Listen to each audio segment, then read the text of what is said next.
Okay, well, tonight's lesson is going to be on gossip. Like I said Sunday, rumor has it we're going to be looking at proverbs on gossip tonight. So before we begin with looking at different passages about gossip, let me ask you a question. What is gossip? And when I ask that, I'm not asking you, what is the latest gossip you have heard, but I mean, what is gossip? If we're going to define gossip, how would we define it? Say something that may not be true about somebody. Okay, telling falsehoods about other people. I think it could be true, but it's with intent to make fun of or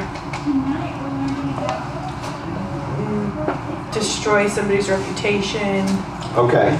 Or like along those lines. Okay. So gossip can be truthful. And it's repeating it whether or not you know whether it's truthful or not. Okay. Okay. I think of it as the opposite of a encouraging conversation about people. It tends to be something that is negative, kind of what we call it. It's not something that is constructive, it's something that's destructive. Okay. So we're not talking about running somebody down to their face. We're talking about running somebody down behind their back. Okay. Anybody else have an idea about what gossip is? And the reason why I bring this up is because when you think about gossip, we kind of know it. We can pretty much identify it, but there's all kinds of different varieties, all different ways that it is. We look at this one word, gossip, but it's something as far as telling falsehoods about somebody. It's telling something of, and maybe somebody didn't bring this up, but maybe telling something that it was told to us in secret and in private, and that we are, spreading it around. It is something that could be truthful, could be false, but it could also be truthful. But the intent is to damage somebody's reputation. It could be something that is malicious in its intent to run somebody down, to complain about them, things like that, right? Okay. So those are pretty good ideas about what we use the word gossip for. Now, when we look at least when we look at the NIV, in the book of Proverbs, the NIV will translate a couple of different words that are used, but it'll just simply translate it as gossip. But when you look at different translations, you'll see that some of them will use different words. For example, some of them will use the word, as far as gossip that's concerned, some of them will use the word talebearer. Some of them will use the word whisperer. Some will use the word slander. Sometimes you'll see the word backbiting that's involved. And so when you think about like a gossip, it's some of the things that we talked about. When you talk about talebearer, it's somebody who's going around spreading stories. When you think of the word whisperer, it's talking about somebody spreading stories, but spreading it very secretively, and they are of a story that is meant to be kept private, but they're not. It's being kept, publicized. Slander is going to be somebody who is out to hurt somebody's reputation, and then backbiting is going to be much the same way. Okay, and so when you come across those different translations, those are some of the words that are used there. Now, in the Hebrew Old Testament, we've got a couple of different words in the book of Proverbs that are translated as gossip. One of those words is nirgan. And so if I can maybe impress you with, my Hebrew, which is very, very rusty. None of us would know the difference. Well, Jake would. None of you Jake might. I won't. Okay. My Hebrew is non-existent. Okay. But anyway, there's the Hebrew word right there, nirgan. Okay. And This, by the way, this comes from a website called BibleHub.com. And so just to, let you know where I got these little definitions from. But when it talks about this word nirgan, it's talking about a talebearer, it's talking about a whisperer. It's really from a root word meaning to murmur. And it says, Proverbs is wisdom literature aimed at sharpening godly character in everyday life. The four sayings, and that four sayings are really the four different proverbs in which it's used. And so this word nirgan is used in these two proverbs, in this proverb, and in that proverb right there, okay? And so there are the four different proverbs that's there, okay? It says the four sayings function as observational maxims. They do not merely prohibit slander, they unveil its mechanics. The whisperer, number one, incites conflict. Number two, pierces intimacy. Number three, charms the listener. Thus, nirgan is not loud rebellion, but subtle sabotage working through the ears to reach the heart. And I thought that was pretty good, last little sentence of subtle sabotage working through the ears to reach the heart. Okay? So now you got an idea about what those words are. Now, the other word that is translated as gossip is rakil. And so, Hebrew word.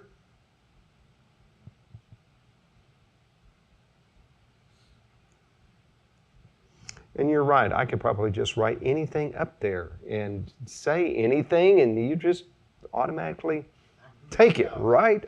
Okay. Okay. No, it's Hebrew. It's not Greek at all. Okay. I am right. Yeah, Hebrew goes from right to left instead of left to right. Actually, ancient Hebrew went up to down, right to left. So, but anyway. And to tell you the truth, it's really hard to wrap your brain around that. But that's beside the point. Okay, so rakil is a term denotes a person who traffics in information with malicious merit, one who circulates rumors, exposes secrets, or foments distrust, while often translated slander, gossip, or talebearer. The underlying idea is not mere speech, but speech weaponized against the covenant community, motivated by self-interest or malice. And so, I like that definition too, because when you think about gossip, gossip really is going to be motivated by self-interest or malice. That is, you have an idea about, I'm going to go and I'm going to hurt somebody, I'm going to run them down, I'm going to ruin and destroy their reputation. So that's one motive of gossip, right? That somebody is out to get somebody and they're doing it to try to spread that sort of, I think it said, foment distrust over it. But that's not the only motivation. Sometimes motivation of gossip is just simply self-interest. Somebody is doing it really to try to make themselves look good. Have you ever thought about that? By running somebody else down or by, being in the know of some sort of secret or by making it appear like this is great and wonderful. It really is putting and elevating that person up. And so gossip really is of a self-interest motivation that's there. But the underlying cause is that we're taking speech and we're weaponizing it. Okay? All right. Thoughts about any of those thoughts?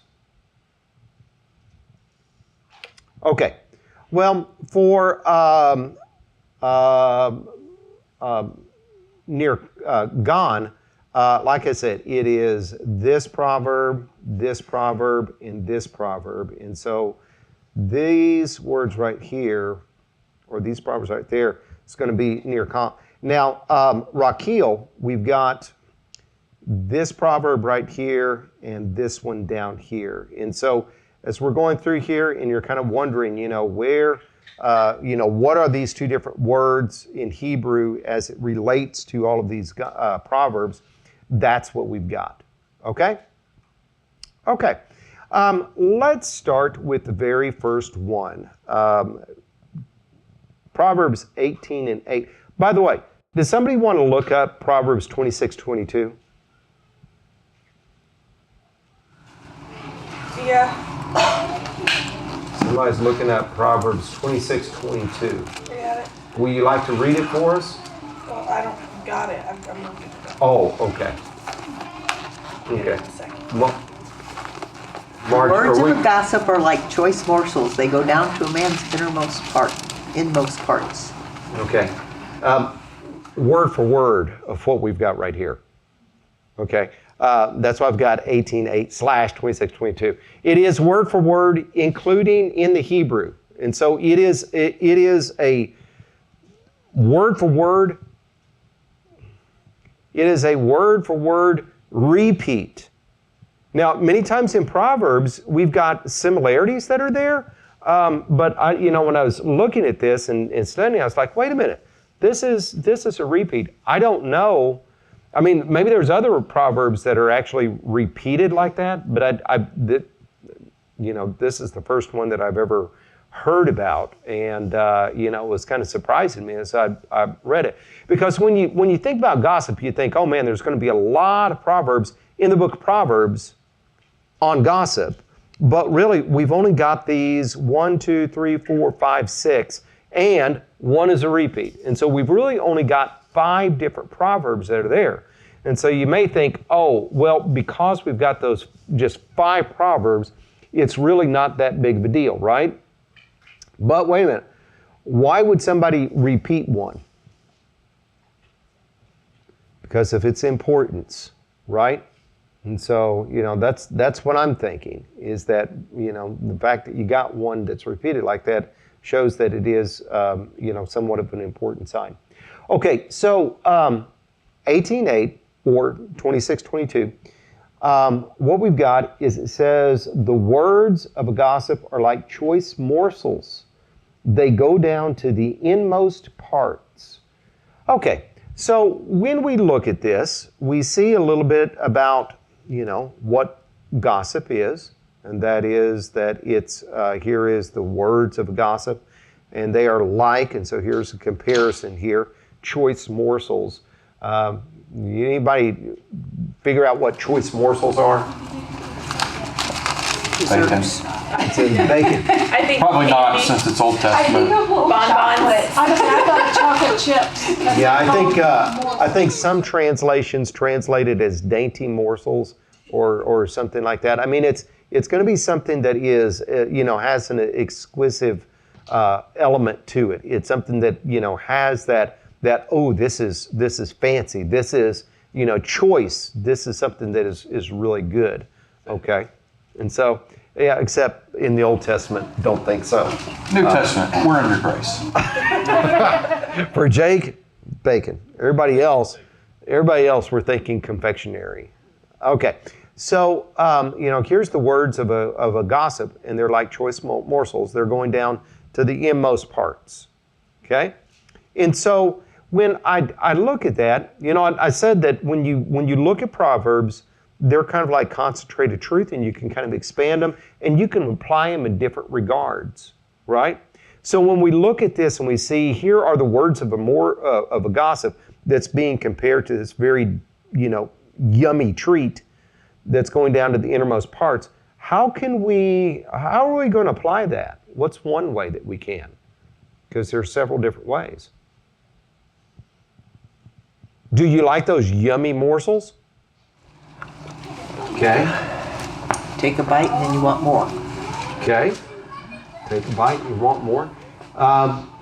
Does that kind of illustrate what gossip is? I think so. If you take the bite, you're gonna tell me more. Okay. And not only that, but it's a craving for it too, isn't it? I mean, it is something that looks really good, and it has that exquisiteness to it. It's something that's something that's really desirable that's there. And so when you think about the motivation to listen to gossip, it is something that is very powerful, isn't it? Why is it that you can be in a, I won't say a noisy room, but you can be in a room where a lot of people are talking, and you can pretty much tune everything out and go about your business until all of a sudden you hear somebody start to whisper. And then all of a sudden it's like, And then you start staring into space, but you're like, gazing off in the distance. Yeah. And so, well, when you think about it, this really is something of the flesh, isn't it? As far as the allurement of us. But at the same time, is this the only way that we can apply this? I think of it as like the words of a gossip are deep-seated. They're gonna hit hard, and they're gonna sink in and stay. Right.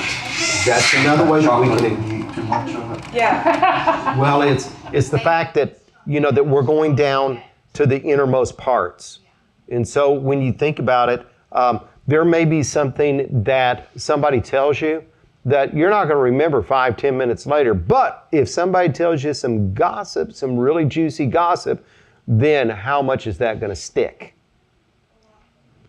A lot more. Okay.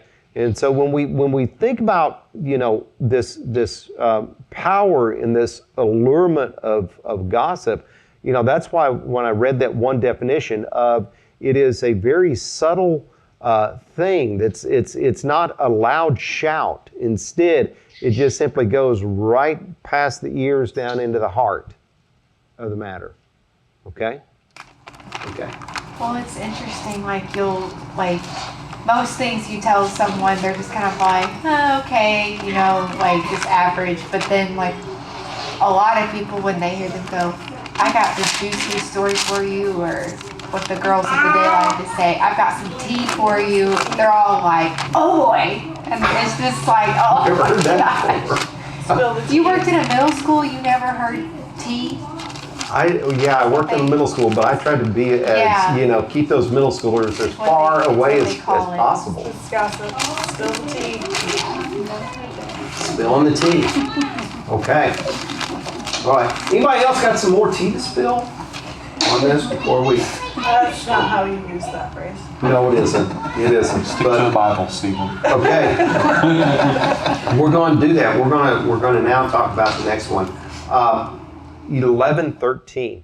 A gossip betrays a confidence, but a trustworthy person keeps a secret. Okay? So this is that other word, rakil. Okay? And so this other word is talking about something that is more to do with somebody's slander, with somebody who's going along and like betraying the confidence of somebody. And so if you think about a gossip, is going to be betraying a confidence.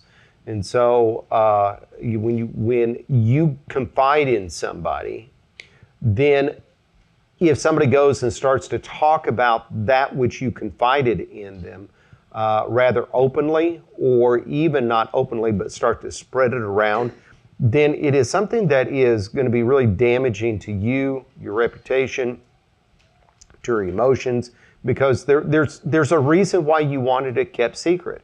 There's a reason why you wanted to go and keep something in confidence. And that person has now betrayed that confidence. And so whatever it is that was secretive to you is now being spread all over the place. And that's why I'm saying that, this idea about gossip can be motivated by malice. In other words, somebody heard it and they are intentionally trying to run you down. Or it can be done by self-interest as well. And that is that, they're not trying to hurt you. They're not trying to do anything to you. It's just that their interests are trumping your own. And so instead of keeping things secret and to themselves, what they're doing is they're going about and they're telling other people because they want to be important. They want to be the person in the know. They want to be the person that's got all these answers. They want to be the one that will circulate all this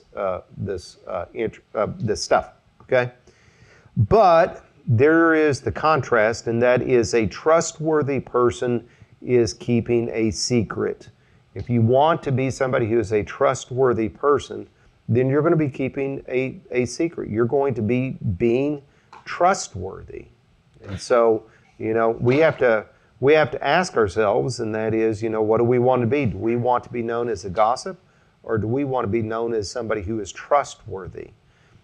For a Christian, I think it is very much more important for us to be somebody who is trustworthy. Because when you think about somebody who's trustworthy, that is somebody who's going to be faithful, right? And a Christian needs to be faithful. A Christian needs to be a person of integrity. And if somebody comes up and tells you something in confidence, then you don't need to, be malicious in your nature. You don't need to be self-serving in your nature. You need to keep these things in confidence because that's what the other person wanted.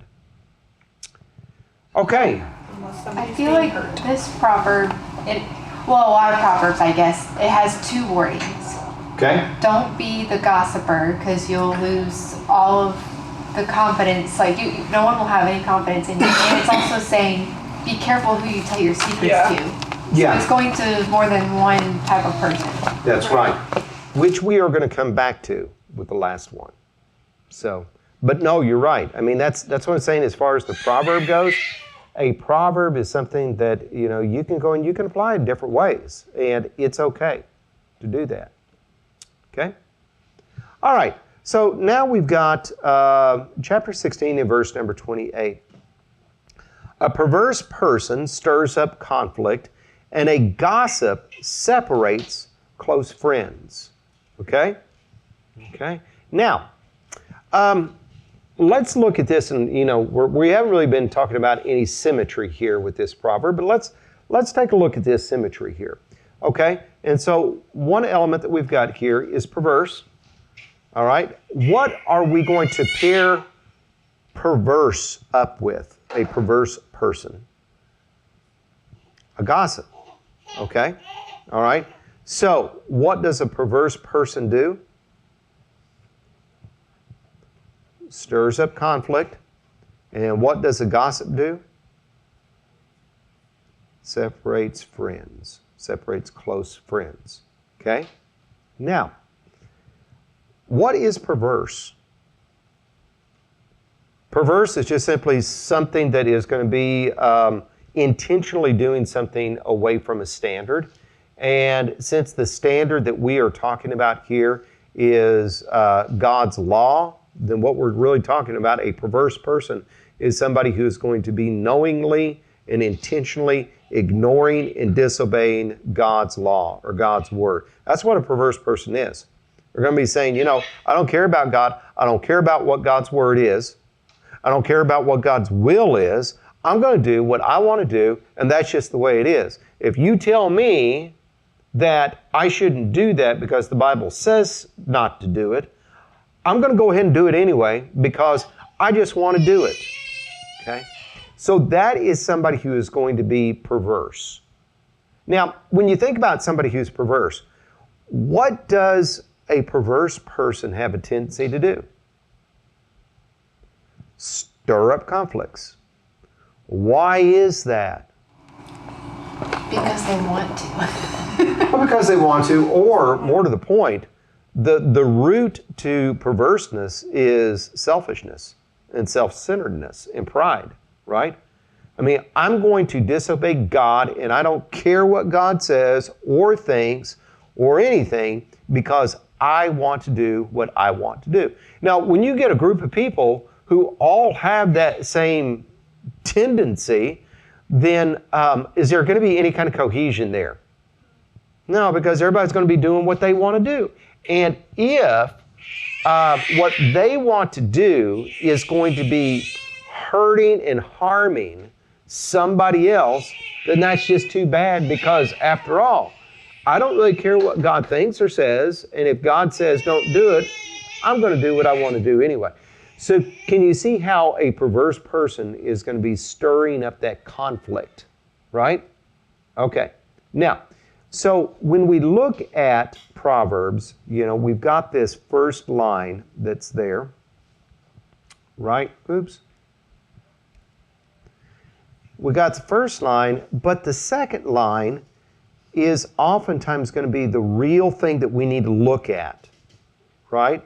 They both are going to be expressing the truth, but that second line is going to be really what that point is all about.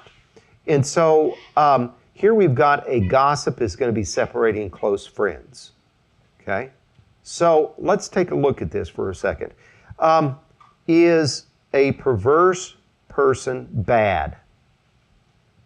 Yeah. But what about a gossip? As a matter of fact, when you look at this second line oftentimes is going to be kind of taking it up a notch. So if a perverse person is bad, a gossip at the very best is going to be on equal playing field with a perverse person. In some cases, it's even going to be going up from that. Now, when you think about somebody who is a gossip, would you think of them in that light? No, but I feel like it's almost like they're subtly and secretly stirring up conflict. Like the perverse person, you almost expect it and it's very obvious, but the gossip, it's like everything's just kind of like destroyed in their wake, but like you don't even know really, you can't always pinpoint it back to that person. Mm-hmm. It's almost like more destructive. It's just like, it's a mess. Well, right. Okay, well, let's just talk about that. It's more destructive because when you think about somebody who is stirring up conflict, right? And you compare that to somebody who is separating close friends, what is harder to do? Stir up conflict or separate close friends? Separate close friends, okay? And so you think about somebody who's stirring up conflict, well, because the conflict that's being stirred up in whatever group that's there, that group just may not have all that much of a connection. And so it may not be that hard to go and stir up all that trouble that's there. But when you're talking about two people who are close friends, they're compadres, they're buds, they really understand each other, but yet gossip can have a way of getting in there and starting to separate them. And you stop and think about it. Let's say that one person, Sam, we'll call him, Sam is good friends with Fred, and Sam goes and tells Bill, hey, you know what? Fred and I were out the other day and says something. So Bill, maybe he doesn't like Fred, or maybe he doesn't like Sam and Fred's friendship, or maybe he just wants to, be number one, right? Okay. So he's going to go and he's going to start to tell people, and then they're going to start to tell people, and they're going to start to tell people. And then somebody's going to go up to Fred and say, hey, I heard that you and Bill, and it may even be very different than what actually happened. Okay. And so Fred is going to be looking at who? Or, excuse me, Sam. I should have said A, B, and C, right? I heard that you and Sam were, okay. He's not going to be looking at Bill. Instead, he's going to be looking at Sam. Sam, why did you tell somebody that? Why didn't tell somebody that? Well, I heard that you did. Okay, so you see how that can separate close friends as far as that gossip is concerned. So, when we take a look at 1628, we may think, oh, well, gossip, it's one of those things. It's one of those things that are bad things. It's one of those things that people shouldn't do, but people do it anyway. And so because of that, it happens. And sometimes we just simply kind of push it off as far as no big deal, right? But your thoughts? You could ruin someone's life with this. Like, that's how strong it is. and Yes. it could bring down a church. Yes, absolutely. Well, I also think like you can stir up conflict between anybody and it can be resolved. Yep. Like conflict happens. But to separate a friend, like that's beyond conflict. It is. It is. And when you think about a conflict, you know, the things that cause the conflict aren't personal, but the things that are gossipy and separate close friends are personal. And so because of that, it takes a lot of grace and mercy for the forgiveness to take place. Right?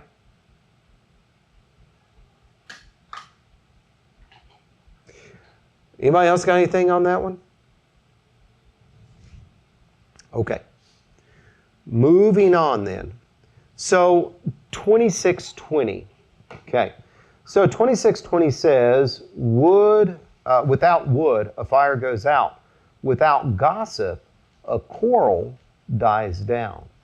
And so, you know, when you take a fire, you know, if you've got a little campfire that's going, what do you want to do to keep that fire continuing to burn? You want to keep on putting wood to it, right? You know, and once you put wood to it, then it's going to keep on going and keep on going and keep on going. What do you want to do to get the thing to go out? You want to scatter it, okay? Is it going to go out immediately? No. But what's going to happen is because one log doesn't have the energy from another log to inflame the situation, and each log is going and operating on its own energy, eventually it's going to go down and die out and be the end of it, okay? So without wood, a fire's going to go out. Without gossip, a quarrel dies down, you know? Now, I've seen this. I remember a long time ago when I was a young man at seminary, and you know, we had a pretty good little group of friends, you know, all hung out and did things together. And it was a great time until all of a sudden gossip started getting in the way. And then all of a sudden, as you know, people started to gossip within the group, then all of a sudden, you know, that group just, you know, completely fractured. It was, well, did you hear what this person said? Did you hear what that person said? I can't believe this person. And it was just, you know, that was just the end of it, you know. Talk about the separation of close friends and everything. And so, you know, here is this quarrel. Finally, some people start saying, hey, you know what? This is all just gossip. We need to leave it alone. When people stopped gossiping, the group was never the same, but people started to come back into it, okay? And so here's this idea, but without wood, a fire goes out. Without gossip, a quarrel dies down. Now, does this sound like another proverb that we've looked at recently? There's another one about wood. Let's take a look at chapter 26 and verse number 21. Okay, so here's the case where each individual proverb is its own independent proverb, but at the same time, when you go and you start to read those around it, it's like, oh, wait a minute, you know, we've got a little theme that's going on here. For example, when we take a look at chapter 26, and in verse number 20, it says, without wood, a fire goes out. Without gossip, a quarrel dies down. Verse number 21, as charcoal to embers and as wood to fire, so is a quarrelsome man for kindling strife. Then we go on down to verse number 22. The words of gossip are like choice morsels. They go down to a man's innermost parts. Okay? And so here we've got proverb on gossip. Skip one, proverb on gossip.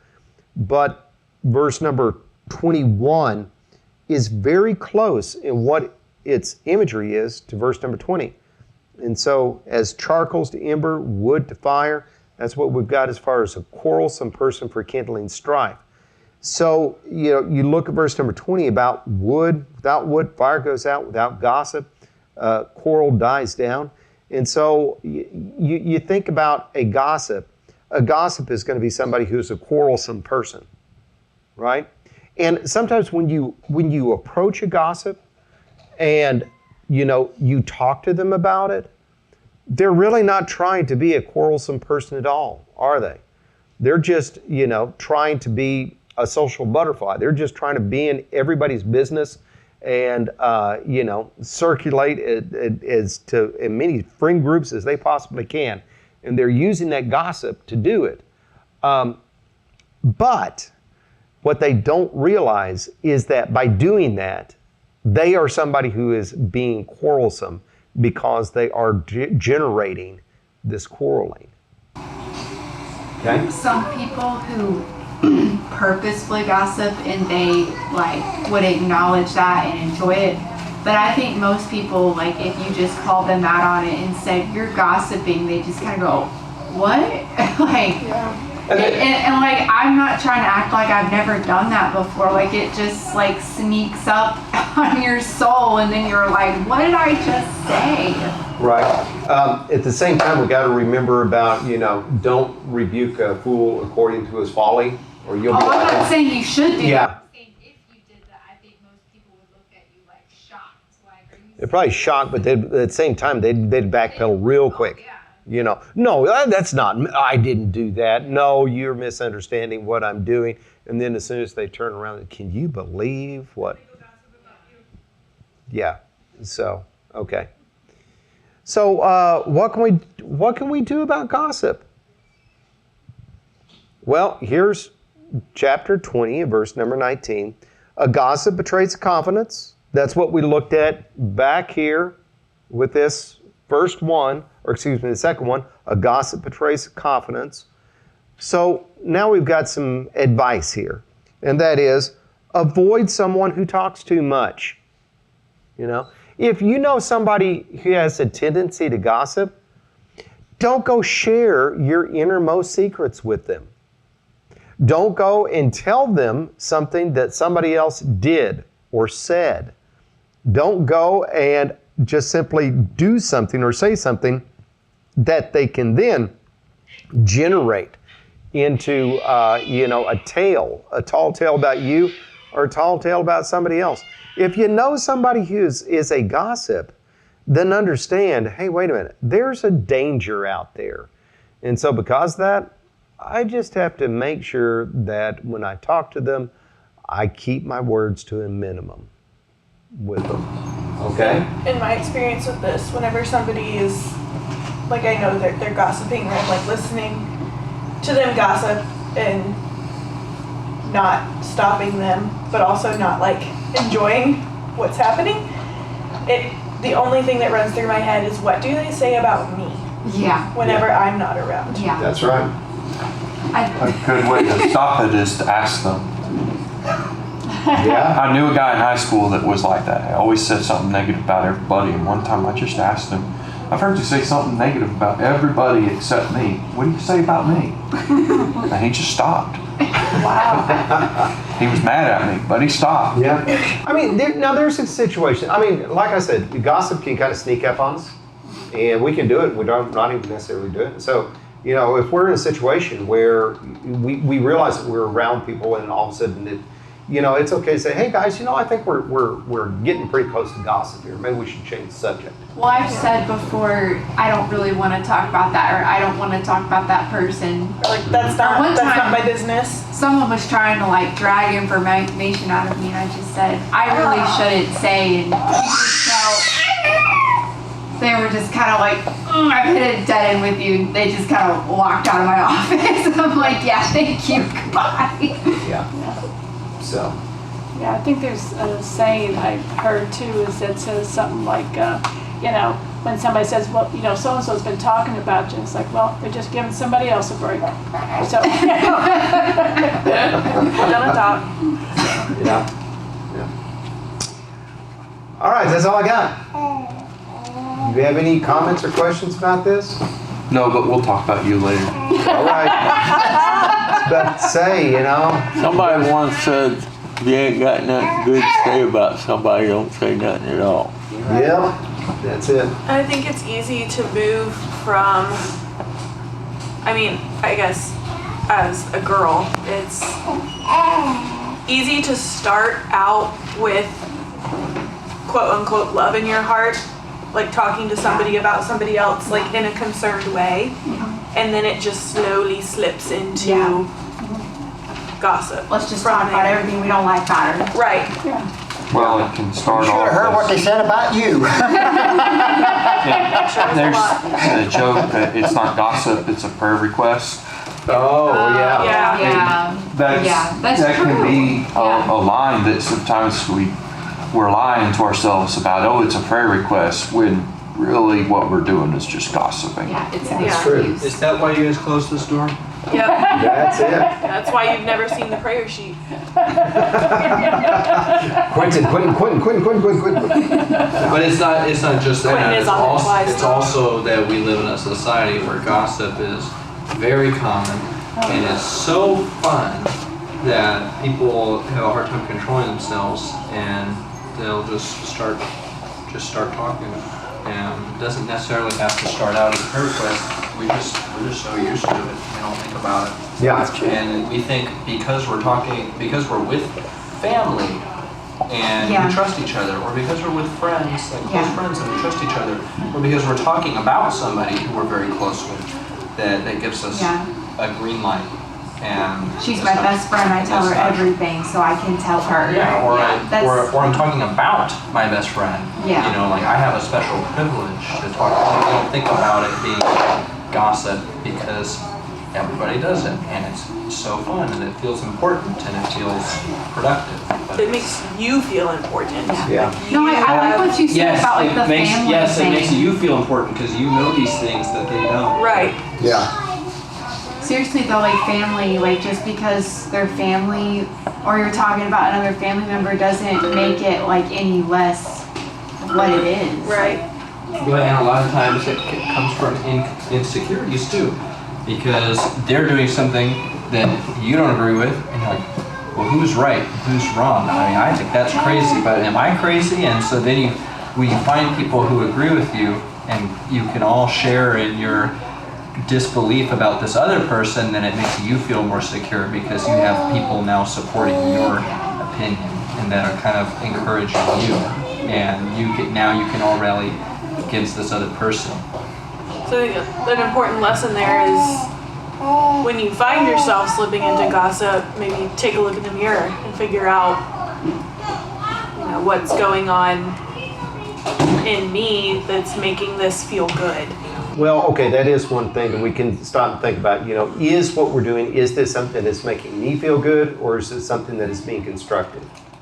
We can look at also what our intent is. Do we have malicious intent, or do we have self-motivation that's there? Or are we, again, if we're trying to be constructive about the process, then I think we need to kind of look at what Galatians 6:1 says, and that is, and then it's talks about a brother that's fallen, but you who are spiritual look to yourselves. If we're going to be going and talking about somebody else's problems, whatever they may be, then I think it's necessary for us to first look to ourselves and say, you know what are my problems? And then in the spirit of gentleness, try to do something that would actually be constructive to help the person, instead of doing something that's going to be of such intent that we're going to run them down. And if we're not really going to do anything that would be helpful towards the other person, then what are we trying to accomplish anyway? But going back, you said think back. You said am I doing this maliciously out of malicious intent? Just because you don't have malicious intent does not make it not malicious. You don't have to mean for it to hurt somebody Yes. And at least 90% of gossip was not done maliciously, but it's still malicious. So I would not ask yourself, am I doing this maliciously? I would, because that's all about me. Am I meaning for this to be malicious? Am I doing this? It needs to be about them.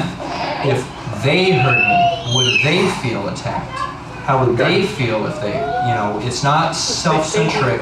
What is my view on the situation? It's all about the person we're talking about. Yeah, when I was saying, do I have malicious motivations? If the answer comes back of yes, then we got to stay Okay, away if from the it answer right comes there. back yes, then you're evil. Yeah, well, we are. But there's just a much broader door to gossiping and hurting people outside of that, of not being evil, but still doing something that hurts people. So for most situations, that's what we should look for. I don't think there are very many people who are just malicious like that. Yeah. Like there are people, obviously, but most of the people that you run across in your life that are gossiping are not coming at it like, I want to tear this person down and destroy everything that they love. Okay. One thing, They have a cool story and I want to feel cool telling it. Well, there's that self-interest. so going back to 26 and 20, talking about, without gossip, a quarrel dies down. Oh, okay. Something I've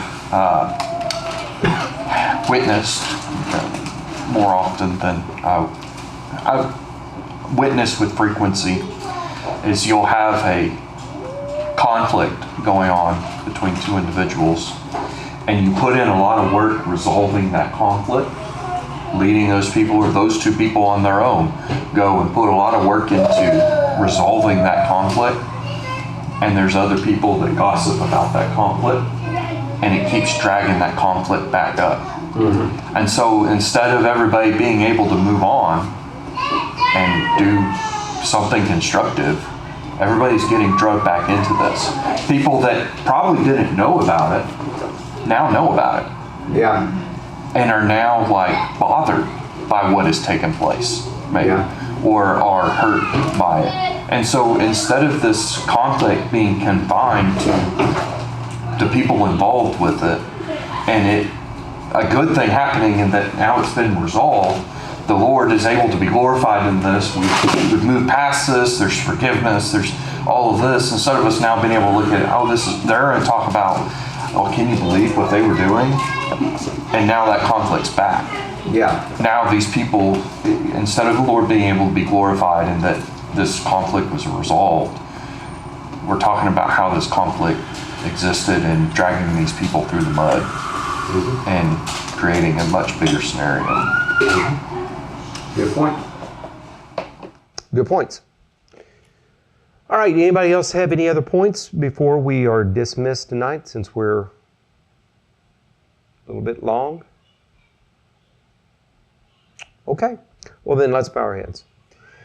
Dear Lord in heaven, we thank you for everything you've given us. We thank you for your blessings, and we thank you for the wisdom that you've put in front of us tonight. We ask that you please help us to take these things to heart, take these things into our lives that we can be better servants for you. Lord, please forgive us for our sins, and we ask this in Jesus' name. Amen.